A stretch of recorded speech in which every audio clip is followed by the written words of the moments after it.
Hi there, my name's Daniel Brea with Real House Media. I'm a producer and a director here in Los Angeles, done anything from feature films, commercials, viral content, you name it. So today I'm here to answer some of the most common questions that we hear from actors. A huge question is when to get an agent, what agent to get, how to get them, and so forth. There is no one answer. William Goldman wrote a book called Adventures of the Screen Trade. Now it's more geared towards screenwriting, but it applies to everybody trying to get into this industry. Hollywood is like a brick wall, a concrete wall with cracks in it. Everybody's circling around it.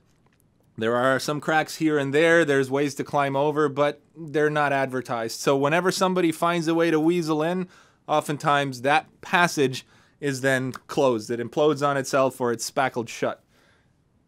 Your way in is your way in. Finding an agent, you got to do it the way you're going to do it. You can create an amazing demo reel and submit it all over the place. You can knock on doors. You can try and find it through a personal connection.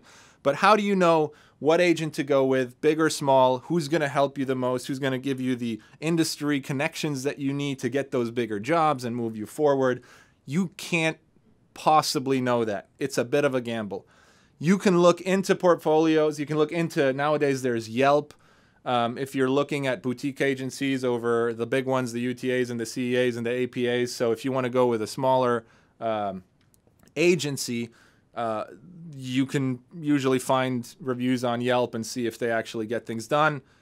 What I would personally do is I would find who's on their representation list and try to establish contact with some of the smaller unknown names that have a couple of TV appearances and try and talk to them.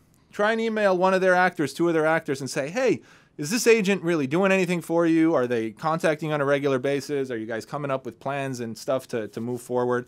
And see what they have to say about their agent.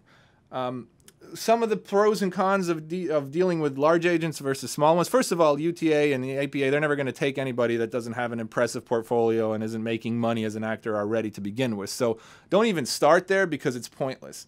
Find a small agency, and even if you did get into those agencies, they have such a huge roster. Like when people are representing, you know, the Angelina Jolies of the world, then you're gonna fall quite far down on their roster in terms of who they're pitching to shows that are casting. So you do want to get, probably for the first few years at least, into an agency that represents, you know, a couple of, you know, dozens of people rather than thousands of people, or maybe even a couple hundred people. But really, like, those really small boutique agencies might be the best for you initially.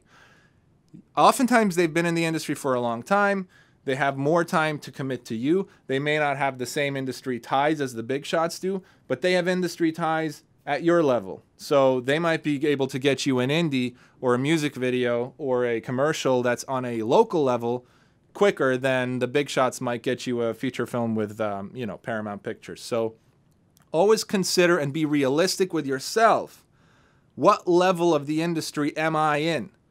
Because that's the level you should be playing at until you have peaked at that level and are ready to break through to the next tier. It's very important that you stagger yourself. Otherwise, you're going to go in, you're going to try and get in here, and you're going to get swallowed up. So, hope that helps.